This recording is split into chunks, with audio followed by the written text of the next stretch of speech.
Пионерын лагерын дүрм.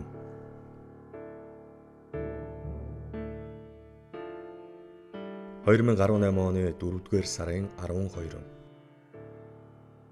Энд ирээд 2 хонлоо. Энд гэдэг нь хэцүү нэртэй тэр газар. Газарсах юмгүй шорон. Хуучнаар бол ганц удаг, одоогийнхоор бол цагдан хорих 461-р анги. Хулга руу хүртэл нэрийг нь цээрлэж, аавын дочих, нарсанд орох, пионерын лагер явах гэж займчуулж хэлдэг. Би энд ордог орлоо. Одоо цээрлэж займчуулаад яах вэ? Пионерын лагер мөн юм бол тортой өдний цаанаас байн өнгөж хянаад байгаа дөрвөн тувцтай нөхөр бол манай бүлгийн пионерын удирдагч болж таарах нь. Шүүхэн шийдвэргүй 48 цаг хоригдлоо. Өдөөс өмнө шүүх хуралд суулаа. Асуулаач үстэй. Нэг өрөөнд оруулаад интернетээр шүүхийн тамхимтай холбож өгдөг юм байна. Хаанхан ямар шүүх, хэн гих шүүхчийг ч мэдсэнгүй. Мэдээч яах вүлээ. Намайг үргэлжлүүлэн 1 сар 21 их саналаа прокурор хэллээ. Харин өмгөөлөгч маань хорихгүй байх талаас нь хуулийн үндэслэл гаргаж ирлээ. За дараа нь миний ээлж боллоо. Шалгуулъя гээд 3 жил боллоо. Буруутай бол ялаа авъя, буруугүй бол нэрээ цэвэрлээ. Надад хуулийн байгууллагаас зарлан дуудах өгсөн юмгүй. Өөрөө ирсэн хүн оргон зайлна гэж юу байдаг юм бэ? Заавал цагдаа хорихын учир юу вэ? Намайг дахин гэмт хэрэг хийж болзошгүй гэж прокурор хэлж байна. Юун гэмт хэрэг ярва гэж асуулаа. Шүүгч миний асуусныг болон манай өмгөөлөгчийн хэлснийг тоолсон шинж алга. Прокурорын саналаар үргэлжлүүлэн 1 сар цагдан хорих шийдвэр гаргаад алхаа тас хийтэл зогчов. Шүүхт юу ч хэлээд нэмэргүй. Бүх юм урьдчилаад шийдчихсэн прокурортой цаагаараа тохирчсон байдаг гэж Алтан уугийн хэлж байсан үг санаанд орж байна. Үргэлжлүүлэн хорих болсон учраас сэжгийн 48-аас шилжиж байнгын камерт оруулна гинэ. Нэг хушууч над дээр хорих ангийн дүрм журм танилцууллаа. Эргэлт илгээмж авах, өмгөөлөгч, мөрдөн байцаагч болон ар гэрээхэн ирвэл хаана яаж уулзах, хэдий тусах, хэдий дунтах, гомдол хүсэлт гарахгүй хинтээ яаж харьцах мэт юмыг надад танилцууллаа. Би эргэлт авахгүй. Өмгөөлөгч мөрдөн байцаагчаас өөр хүнтэй уулзахгүй. Харин бичгийн цаас бал авч болох уу гэж асуулаа. Хушууч гайхсан байдалтай харж байна.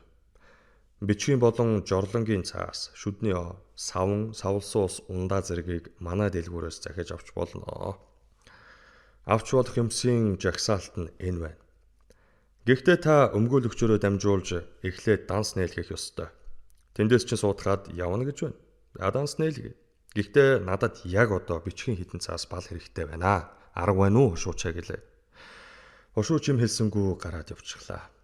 Нэлээд удаж байгаад бичгийн хитэн цаас нэг бал харгалзагч аваад өгч байна. Эргэлдээд өмрөөд байгаа энэ элдв бодлоо цаасан дээр буулгая. Бодлоо цэгцэлж тархиан амрааж байхгүй бол стресс ядаргаанд орж мэднэ. Хий хоосон бухимдаад яах вүлээ? Хар бараа юм бодож сэтгэлээ хямраах хэрэггүй. Тэглээгээд юу ч өөрчлөгдөхгүй. Олдсон цагаа ашиглаад өнгөрснөө дүгнэх, өнөөдрөө ойлгох, маргаашаа төсөөлөх хэрэгтэй. Тэр бүхнээ дэс дараатай тэмдэглэх ёстой.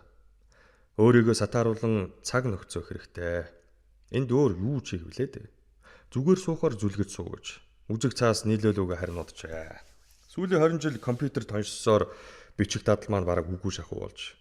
Одоо ч энэ маань овоос сэргэх үз. Урд шөнө багтраа гинт хөдлөж сандраллаа. Би тоос элдв содон үнэрт багаас эмзэгэлдэ. Энэ нь явсаар архаг харшил болж тогтсон. Тэрэн даамжирсаар багтраанд хүргэсэн. Эндхийн үнэр танар ялангуяа энэ хур тоосонцор нь горьгүй юм.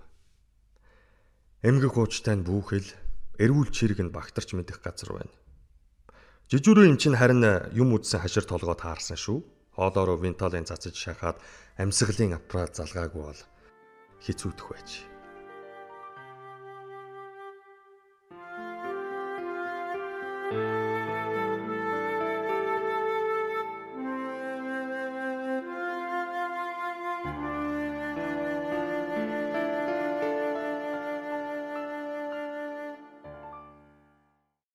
Алд би нарсанд.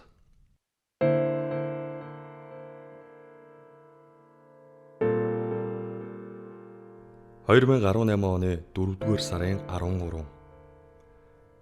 Энэ бол тухлаад байх газар угаасаа биш. Гэхдээ хүний гарт ороод царай алдаад муугаа үзэх ёсгүй. Багтраа хөдлөх нү гэж бодох айх тусам хөдлөх гээд байх шиг. Тиймээс өвчин хууч дээрээ биш өөдрөг сайхан юмн дээр төвлөрөх хэрэгтэй. Орчин нөхцөл дарамттай, эрх ирээдүй тодорхойгүй, өрөө камер бүрэнхий тийм байх тусам гэрэлгэгээтэй, зугаан аргантай юм бодох хэрэгтэй. Шоронд орсон болохоос шороонд ороогүй байна. Нэ умрай прежде смерти буюу үхлээсээ өмнө өрсөж үхэх хэрэггүй гэсэн ном хүртэл бий. Евгений Евтушенкогийн бичсэн дурсамжийн ном нь шүлгээсээ ч илүү шүүстэй сайхан ном байдаг. Гэр та нэг газар байгаа л бах. Захиж авна да. Ижил бодол өөр хүний толгойд адилхан орж ирдгэн сонин.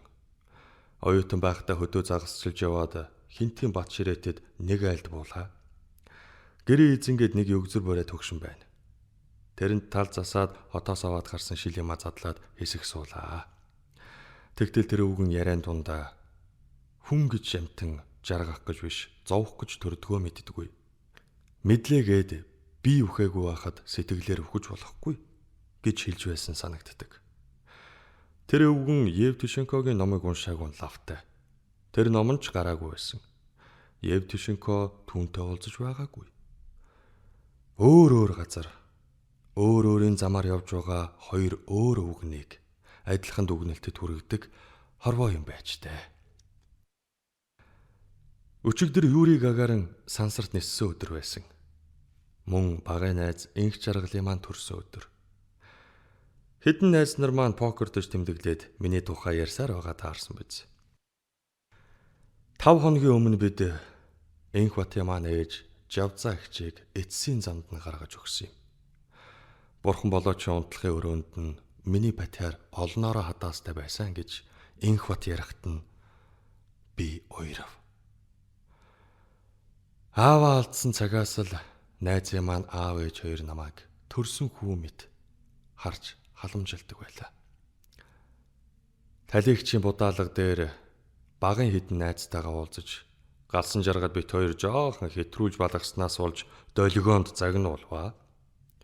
Тэр мүү өөрөө балгаж аваагүй аятай яншаа авгаамт манийга дэгэлдэг болоод одож байна л та.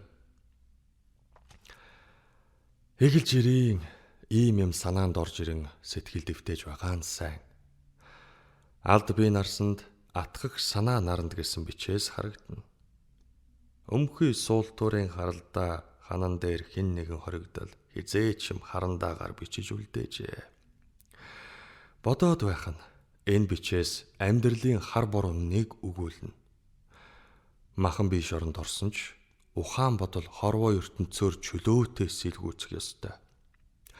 Тэгж чадж байгаа учраас л Гагарны нислэг, найзын төрсөн өдөр, ээж шиг минь халамжтай бууралагчийн будаалга гихчлэн одоогийн энэ орчинтой огт авцалдахгүй бодол ирж байгаа нь энэ. Энд надад юу хэрэг болох вэ? Нэгд төвчээр хэрэгтэй. Гэхдээ шүд суусан төвчээр биш, ухаан заасан төвчээр. Хоёрт эрүүл саруул байх хэрэгтэй. Ямар ч байла өвдөж болохгүй. Гуравт өөдрөг үзэл, дөрөвт хошигнол. Хүрлийгээд хурныгаад хар бараан бодоод сэтгэлээр унаад байх хэрэггүй дээ. Өөрийгөө өрөөлийг эрүүл саруул, шооч шогчнүүдээр хар. Вьетнамын дайнд олзлогдсон нэгэн Америк зэрэг ширэнгийн гүнд байгуулсан шорон бол аим шиг. Байнгын зодуур тамлалт амсан. Нүхэн шоронд халуун бөхчөн байхаас гадна элдв хорхоо шавж бөөс бясаан дийлдэхгүй. Галзуурмаар. Өөдрөг үзэл, хошигнол хоёрын хүчээр л бид энэ бүхнийг даван туулсан юм да гэж бичсэн байдаг. Урт хонглоор нааш цааш холхих пионерын удирдагч унт гэж тушааж байна. 22 цагт өсвөрийн пионерууд бүгд унтсан байх ёстой. Өглөө 6 цаг цэрээн өдөр шөнө ялгаагүй байн гасаастай чийдэнгийн гэрэлд хөрвөөж болно, юу ч хамаагүй бодож болно, бодлынхоо жигүүрээр хаач хурч хаагуурч сэлгүүцэж болно. Тэр эрхийг маань харин хэн ч хасч чадахгүй.